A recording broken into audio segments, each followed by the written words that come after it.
In today's episode of Widow Wisdom and Wealth, you are going to meet Pam Baker.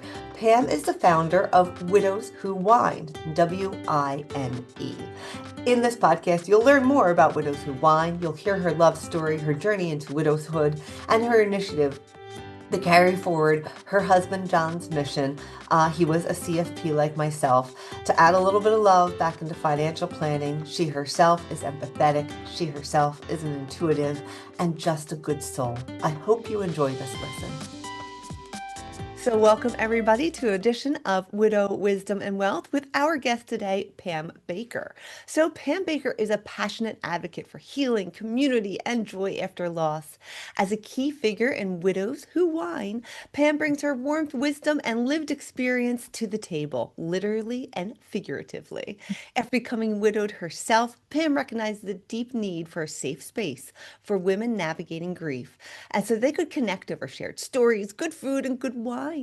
Pam continues to inspire others with her resilience, humor, and heart, and now she has authorship with her new book, Where's the Key to the Safe, that she co-wrote with her CFP nephew.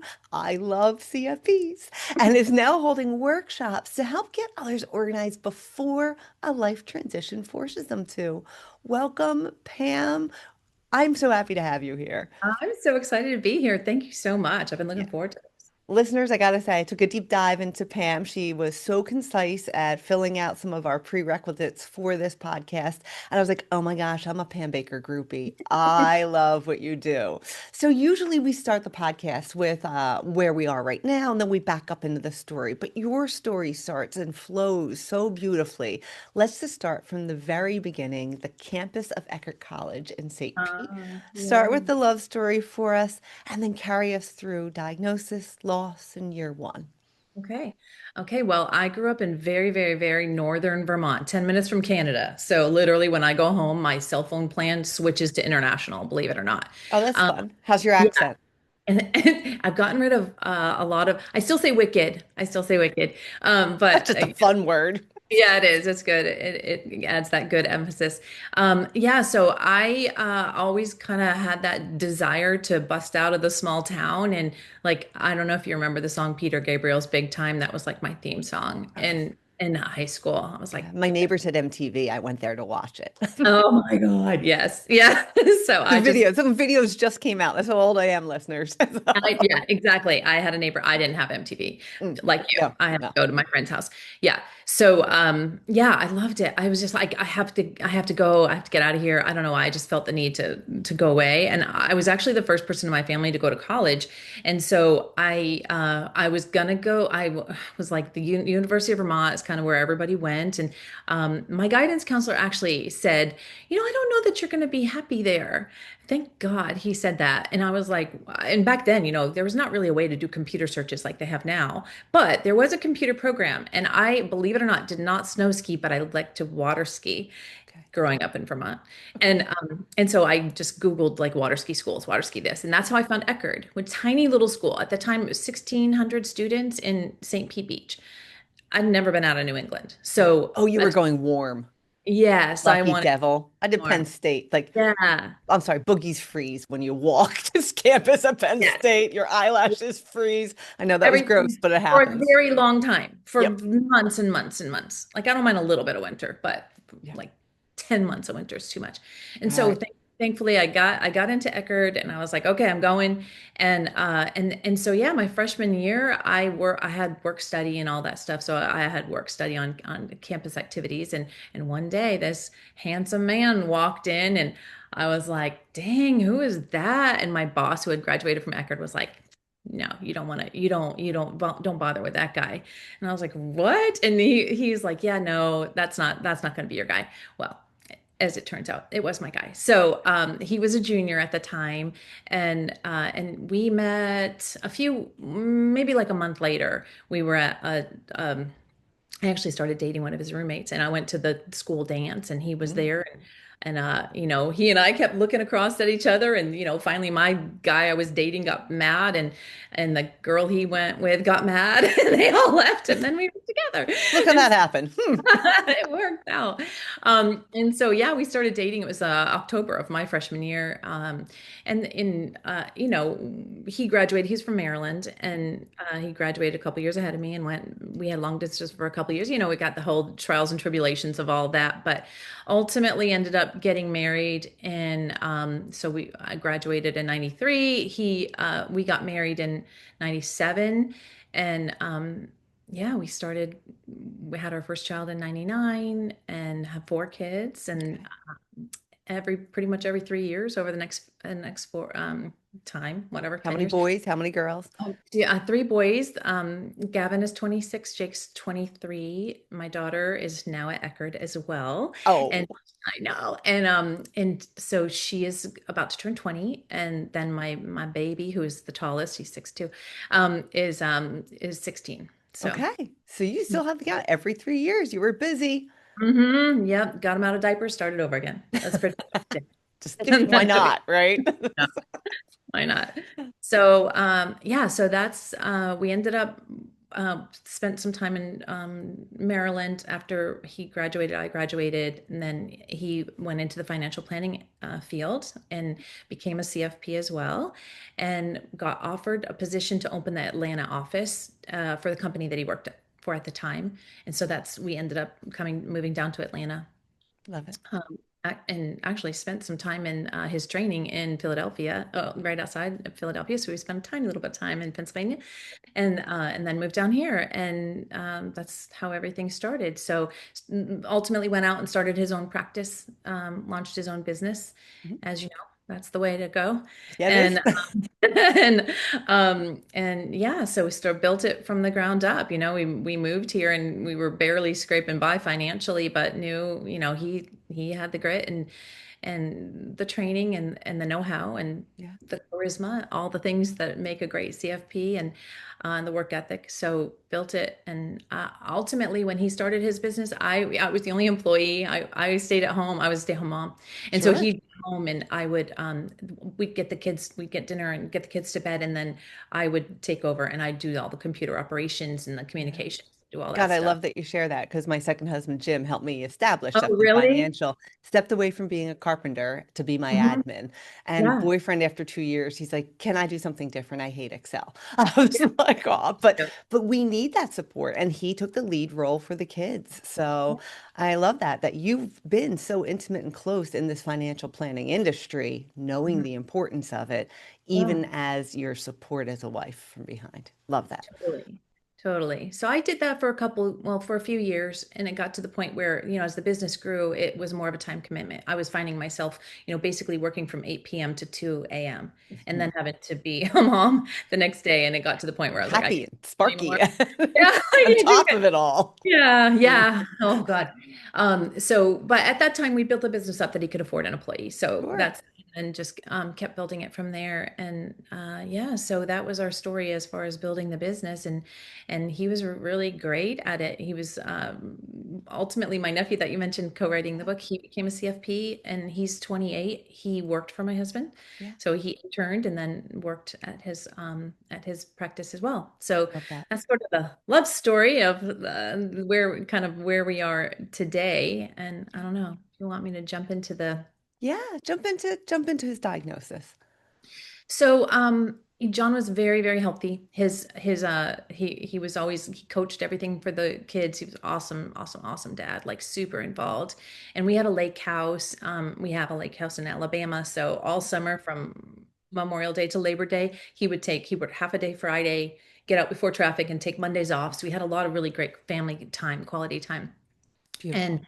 And he also, his hobby was fast cars. He was Ooh. a race car instructor for BMW and Porsche, and had a Porsche, and he did, all that stuff, Oh, fast that's car. so interesting. Adrenaline junkie Wow. for sure, for Yeah. sure. So, which my oldest also has that. which causes me anxiety, but also makes me happy because he's following the path. But yeah, so one time he started having these headaches in October of late September of 2018, and there was a Porsche event. He would go on do car weekends with his guys, and he was getting ready for that. And I was like, are you sure you're feeling well enough to do this? You know, this takes a lot of focus when you're driving fast on the Real mountains of fast. Smoky Mountains, you know. And he's like, no, it's good. And then he lost his way going there, Mm, and in some place he always went. And yeah. so his friends on the other end were like calling me, like, "Where's John? He's not here yet. What's going on?" And you know, the roads are very can be dangerous, so you always have that little fear of going off the side, and it's no cell service.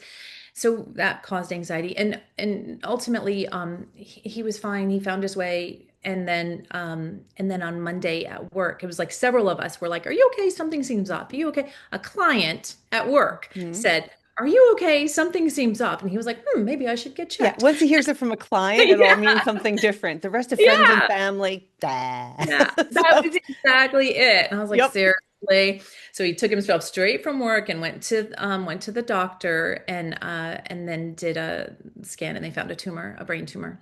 Okay. And uh we had we are thankfully with in Atlanta we have Emory. Mhm. The Emory system is amazing and had a connection there. So got a second opinion with a neurosurgeon there. And he was like, yeah, we gotta get it out, biopsy. And it turned out to be glioblastoma, which very aggressive brain cancer. Okay. Uh, and that was October of 2018. So they gave him 12 to 14 months to live. And uh, it was it was quite a journey, but you know, as happens in the world of cancer, all of our family focus went to him, and we had a great team. His sisters are academics there, and so they took on all the research branch. My sister went to culinary school, and she took on the food and feeding branch, which you Oh, she know did the nutrition part. all the nutrition. And then I am a more of a new agey kind of person. My boys, my two oldest have cystic fibrosis, and so they were diagnosed in 2002, and I went straight into all. I very much believe in traditional medicine, but I Mhm. also believe that you need all the tools in the toolbox. And so I started researching all the supplements and all the ways from a outside of Western Yeah. medicine that could Functional be, medicine. Yeah, yeah, all of the things. And I actually am a Reiki master. I don't know if you're familiar with that, but I energy healing. am. So So, yeah, so I Reiki'd him every day. It was like our bonding time, and it really helped his headaches a lot. And so I took on that whole angle. And we all would go to all the appointments and, you know, take notes and compare notes and what did you hear? What did, you know, because it's a new language, right? And so found clinical trials and he stayed very healthy for 2 years actually. And even though he had craniotomies and chemo and radiation, and he was in clinical trials and did all the things, and he ended up having a seizure while he was driving one day and got into a really horrific accident. And that is like was like his turning point where the mental part yeah, was kind shifted the of spirit. battle. Hmm. Okay. Yeah, he punctured his lungs, lots of ribs.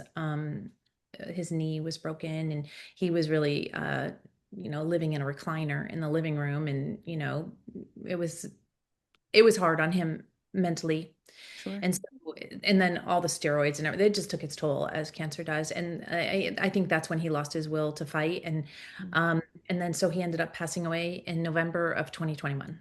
2021. So you guys So, navigate all through COVID too while he was being treated and recovering from the car accident. mhm. Yeah. Wow. And I actually look at COVID as a super blessing because we had so much more time than we Yeah. would have had.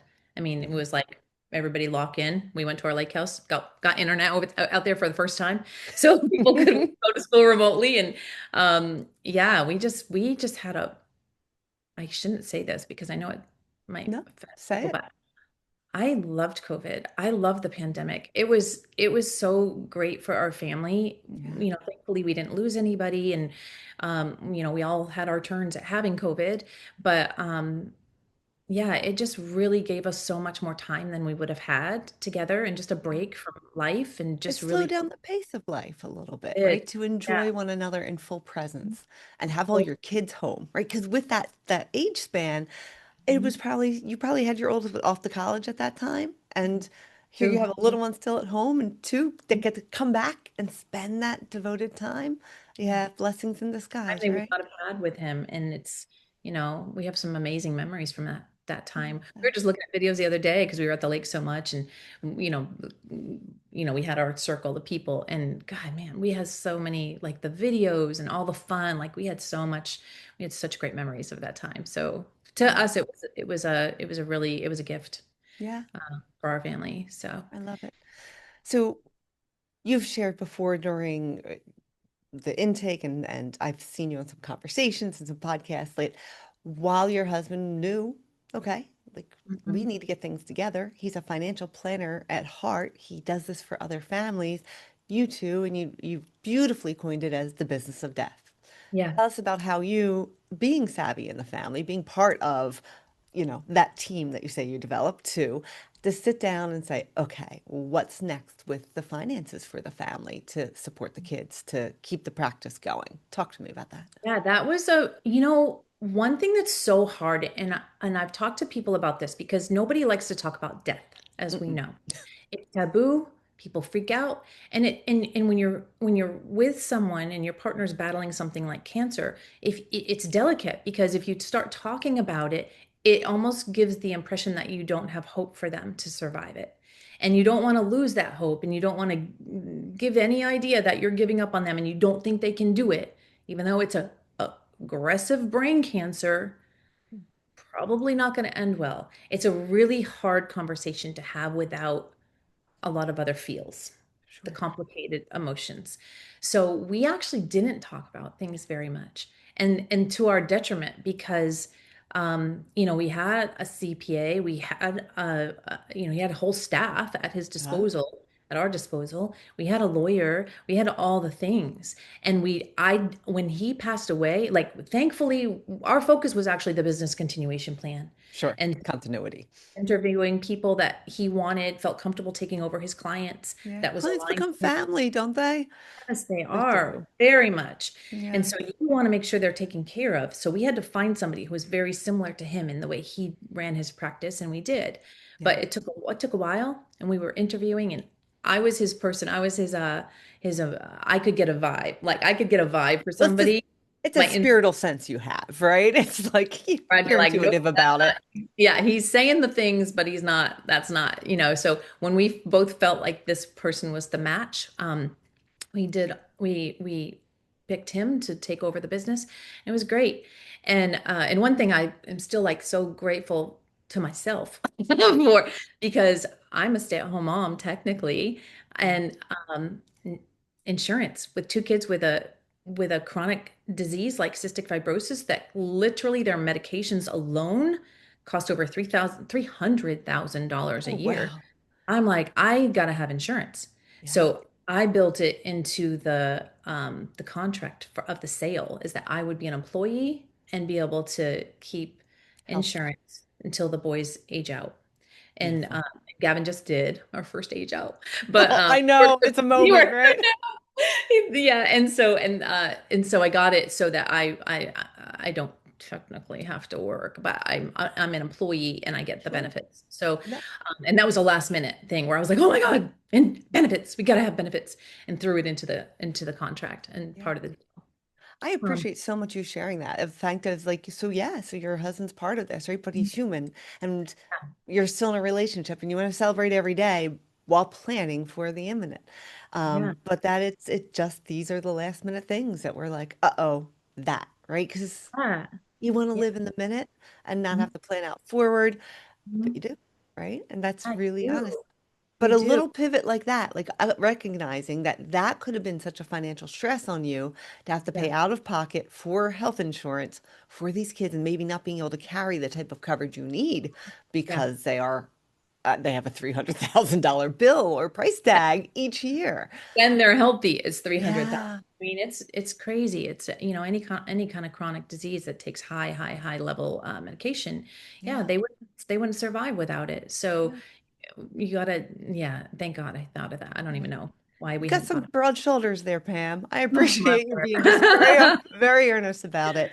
One thing Yeah. I'd love for you to share with listeners, because so many of our listeners are trying to balance raising kids and establishing their career or keeping their career in top. So now you're an employee, still raising these kids, and we're going to talk about your initiative for Widows Who Whine, which I love. Tell me about your co-parenting arrangement. Yeah, so my sister, she's always lived within a few miles of me. Once she moved to Georgia and convinced her Did you that lure them all down? she did. You did. Yeah. Yeah. And so my sister's been a single mom her whole life. She has Cameron, who's my nephew that wrote the book with me. He's 28. And then my niece, Hallie, is 17. And so John was their father figure as well. My niece called him Uncle Daddy. And Oh, I love I know. that. And so she always lived within a few miles, and we kind of co-parented anyway because she was a single working mom, and so John died in November. Cameron ended up moving out because he was living with her at the time, moved out, got his own place, and then she had a four-bedroom house by herself. She sold her house, and we turned my basement into basically a two-bedroom apartment for she and Hallie to move into, and so Beautiful. yeah, July, under a year after he passed away, she moved in, and and yeah, so now the kids call us Dos Madres. We're the two mothers, and and like, they still do the thing like if you ask the one parent, go ask the other if you don't get the answer you like, and Did so your we have. sister sign the permission slips for high school, even though she might not be the mom? Oh yeah. Oh yeah. Oh yeah. Yesterday, Hallie came home early from school because we started a week ago, and I got the call from school. Your student, Hallie Reed, was not was Yeah. not today. I love it. When I I know. actually found my one son being like, okay, so he's my stepson, he's our youngest 15, picking which parent he wanted to sign. I was like, oh, it's me? Like, but I'm like, come on, Bubby, you know it's not authorized. That's so funny. Oh, they know. They figure Mhm. things out. But yeah, it's cute because Duncan and Hallie have always been close in age. I mean, they're Yeah. only 7 months apart, I guess. So we always call them the twins. But then my daughter and Hallie are very close because they're the only sisters. So they're the sisters and the twins. So it's really great.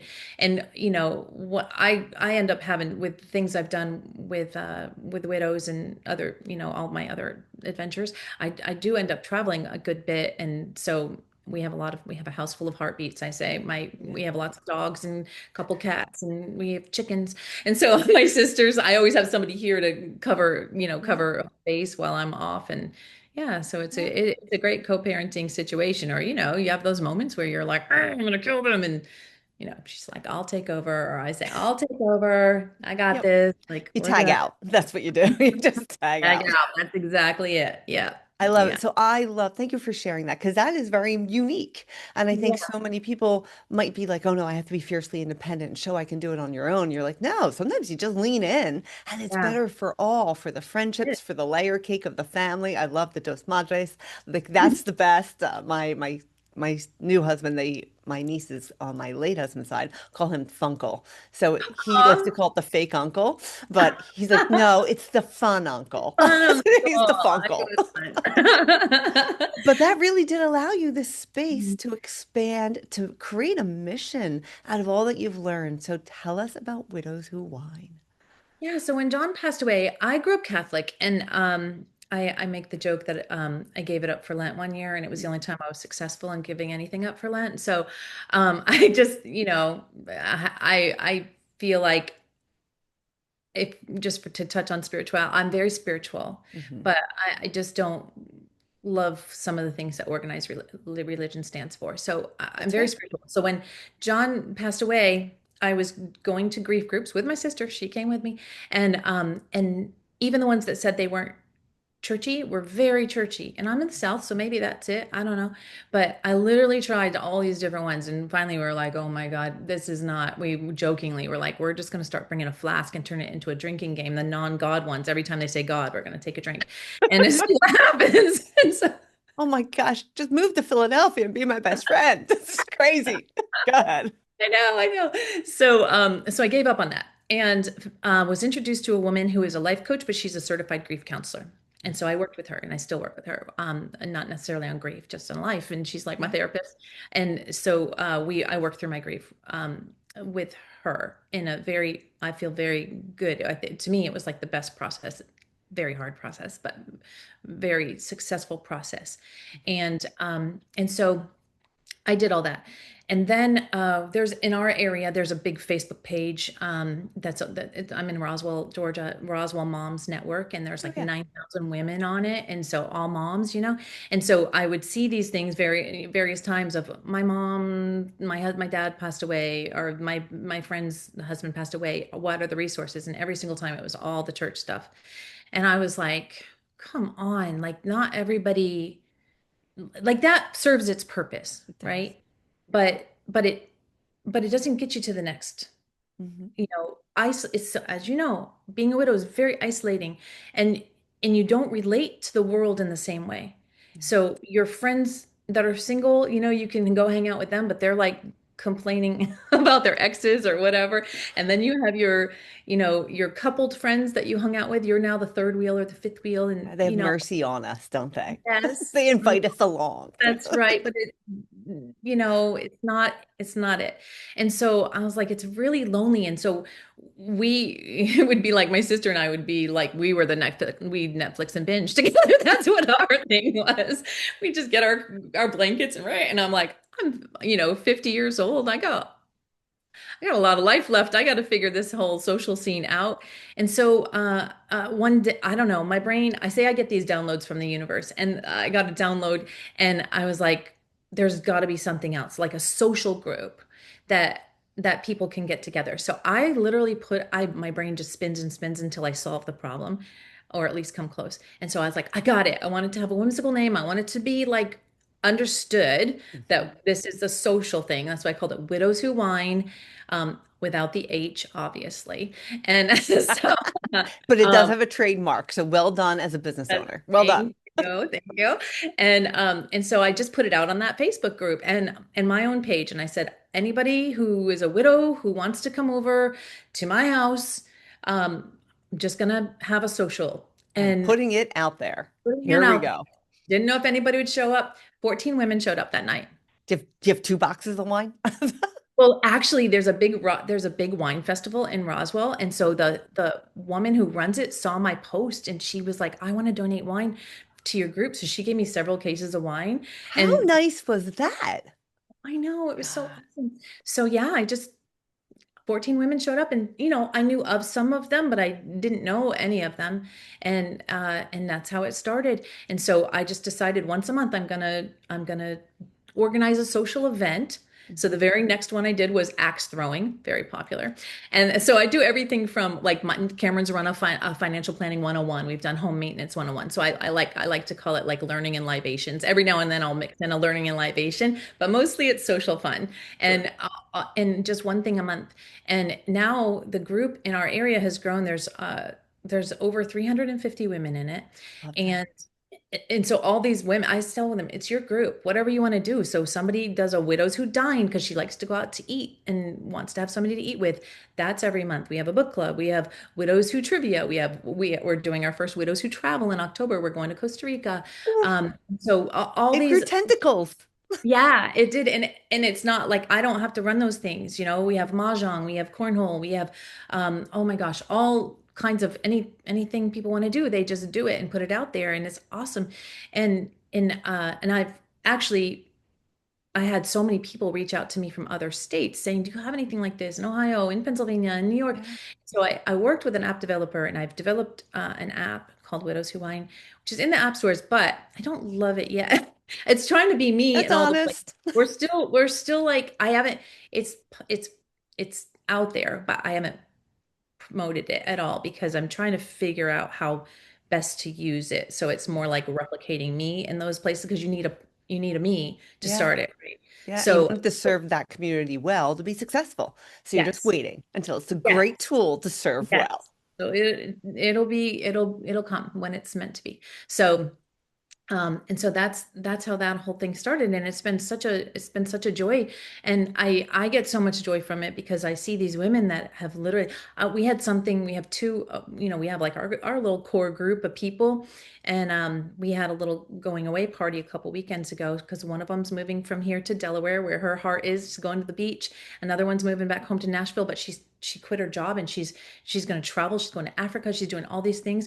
I was looking around at these women and I was like, there's such joy radiating from all of them Yeah. that I'm just like, and they say, they'll say, it's all because of you. It's because of you. I'm like, no, it's not because of me. You are doing the work to get yourself there. But to be fair, they're like, you created the space that gave us the courage to do the work. And that's, oh my God, that's like the biggest gift of all. Like Right. I feel like everything I've done in the CF world, John and I were still very much involved in the CF world on a national level. We're in the top fundraisers in the country for decades.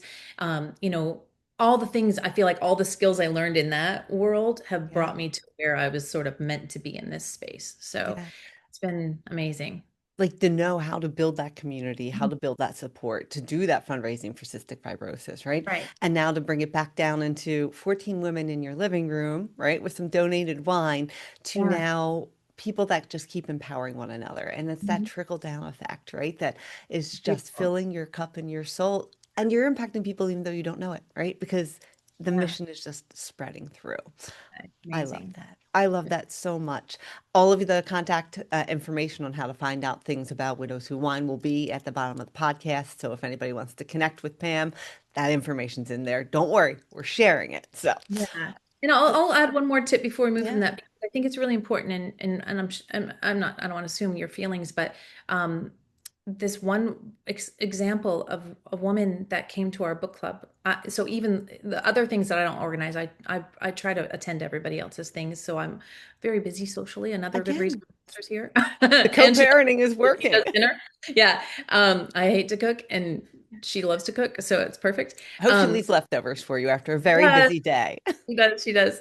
And so I went to book club one night and, people know my name, but if they haven't met me yet, they don't know, see me. Yeah. And this woman walked in and she immediately started crying No. to book club, and I just went up to her and I was like, okay, talk to me. What's happening? What's going on?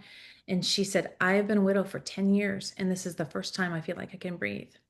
Um, it's that shared experience. It's like not being with your single friends. It's not the being the third or the fifth wheel. It's like these women get it. You don't have to put on the widow mask of whatever mask you're wearing for that moment to be brave or be happy, be all the things. You can just be because these people get it. And that's what's so awesome about this group is like it's like I came up with this tagline because it just felt so right. It's like you find the best friends you never knew you needed Yeah. because they get it. So we And say it's just it's the group you never wanted to belong to, but you're so thankful that you are yeah. because it's a shared experience, right? And so many times like you don't want to admit as a widow, like, oh, I feel this way, right? But then when you hear someone else who's vulnerable and will say it out loud in one of these widow groups, and I call that peer support at its Yeah, best. We're not in totally. there, no one's giving counseling. We are just sharing experiences, sharing one another, and saying, how did you do it best? Or just Yeah, hearing someone's story, like I gave up my career, I'm going to Nashville, I'm going to travel for a year because I've never been able to travel. Now I can. Maybe life insurance provided that. Or maybe it's been 10 years and now you're retired on your own. So before we go into those buckets of what we want to do with retirement, like let's spend a yeah. little on our soul to refill the cup. And Find that your peer joy. support is what does it. So you're Mhm. bringing them A together. 1000%. Yeah. Yeah, I remember another resource that I actually leaned into after the loss of Greg, my first husband, was a Modern Widows Club. Oh And that yeah. provided almost the same thing. It was a little bit more structured, which evolved for that group, right? There would be lessons learned coming from corporate and the whole bit. But where was the charm? The charm was meeting an hour before group and 2 hours after group, right? And so I remember being so excited to get oh my God, the older sister to my youngest kids, and being like, you want to babysit till 11 o'clock? Because I want to stay out, Yeah. right? Like, and it was like the most exciting night of the month because Yeah. I got to be with the people that made me feel not weird, that made me Mhm. feel whole. And they're I'm not going to say, when are you going to get over this? Or, all the things, or I always say the dreaded head tilt, the how are you? You know, that thing. Yeah, they're hmm not going to do hmm that. And the next one is, what can we do for you? Not God. Like, just don't say that. It's Don't, fine. don't, don't say Just that. do. Yeah. The only thing I want to move on to is I want to give you an opportunity to brag about your kids. Tell us Mm. where they all are right now. Well, I'm excited because I feel like just this summer it's been awesome. So Gavin is my oldest. He's 26. He just turned 26 and he's now and officially as of about a month ago also a CFP. And I know it's so awesome. And so he got an offer for a job in Jacksonville. So he's there and it's awesome because he does work so remotely most of the time. He spent a lot of time at our lake house in the summer with me. Oh, So I got so much one-on-one time with him, which is so awesome for a 26-year-old. exactly. And it's so cool. You'll appreciate this because,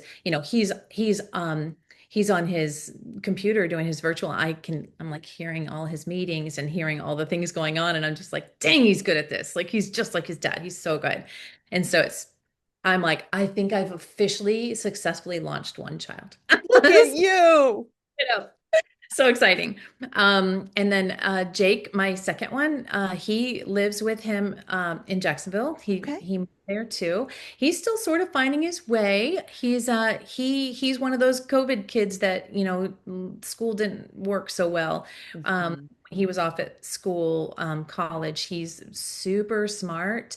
He was going to school for biomedical engineering, and because he had taken a lot of classes in high school ahead of time, Yeah. um, college classes. I'm not a proponent of that because for him, it put him all in high level classes as he started his freshman year, and he just it just everything was virtual, and he couldn't do that. Yeah. Because then they got He, sent home to learn in a whole different yeah, environment. he Yeah. was like he has ADD. He's like I can't learn this way, and so Yeah. he came home, and then he went back to school. Anyway, he tried on and off. Ended up going welding, learned a trade, which is great because he loved it. And then I don't know why my dogs are barking like crazy. I'm sorry. Yeah. It's life. Yeah, I know what's happening outside. But he loves welding. It's a great combination of all the things he loves, which is science, engineering, and art. So he's trying to find his way in there. Personally, I think he should be a special ed teacher because he's so good at that. Oh, we'll see what happens, but TBD. And my daughter being at Plant the Eckerd, seeds. Just I know. plant the seeds. I just keep doing it. Just keep doing it. My daughter is at Eckerd, like I said. She and my husband shared a very love of volleyball. And my husband actually started the volleyball program, the men's volleyball program at Eckerd.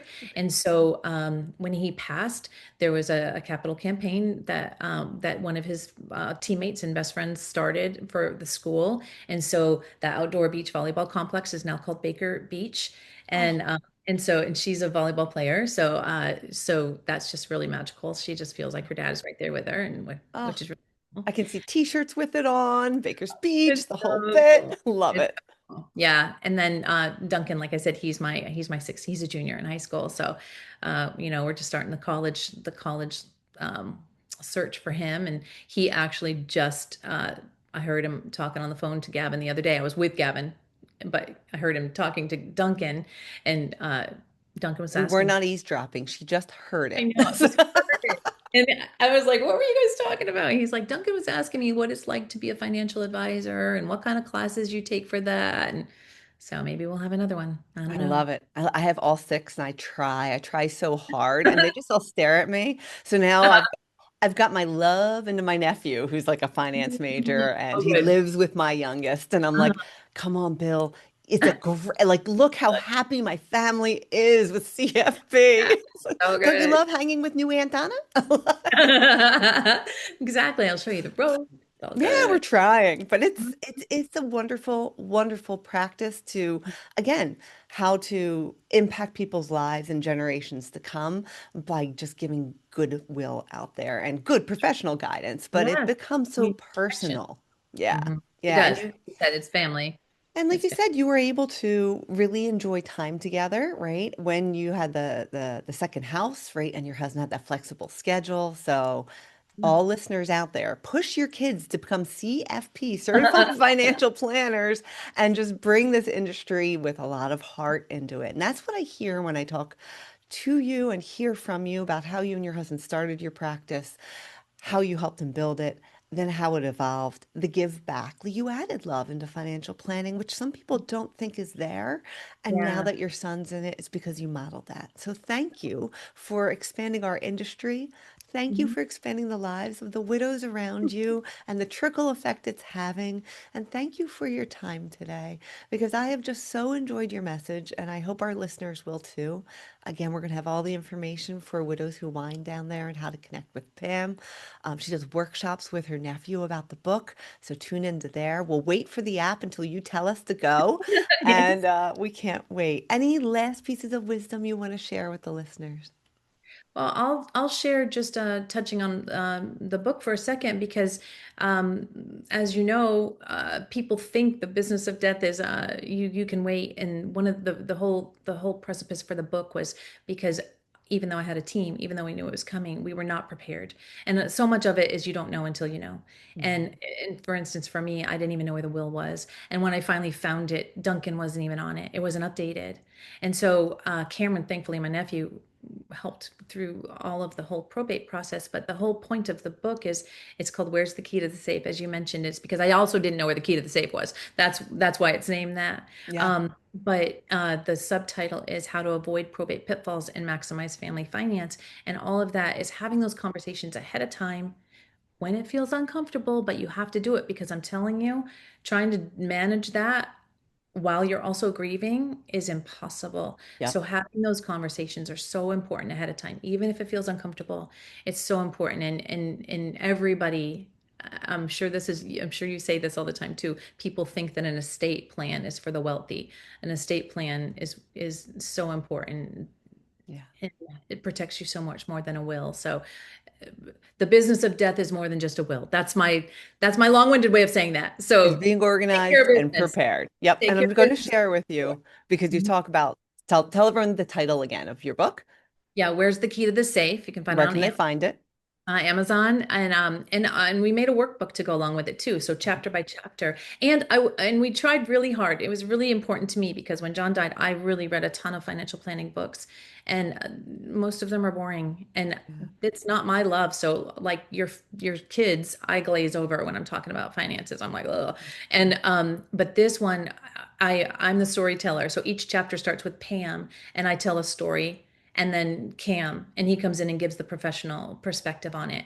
There's reflective questions and all this. So literally, you can take this book and go, chapter by chapter, fill out your workbook and hand it to an estate planning lawyer, and you'll be able to have a very customized plan for what works for your family, and just to make that whole business of death easy, like easier, and Yeah. do it before you're trying to grieve, and you can't even Making manage to. decisions in the fog is hard for the most prepared. So the more we can do ahead of time, we can. Yes. And I'm going to Yeah. share with this for listeners or watchers who are on YouTube.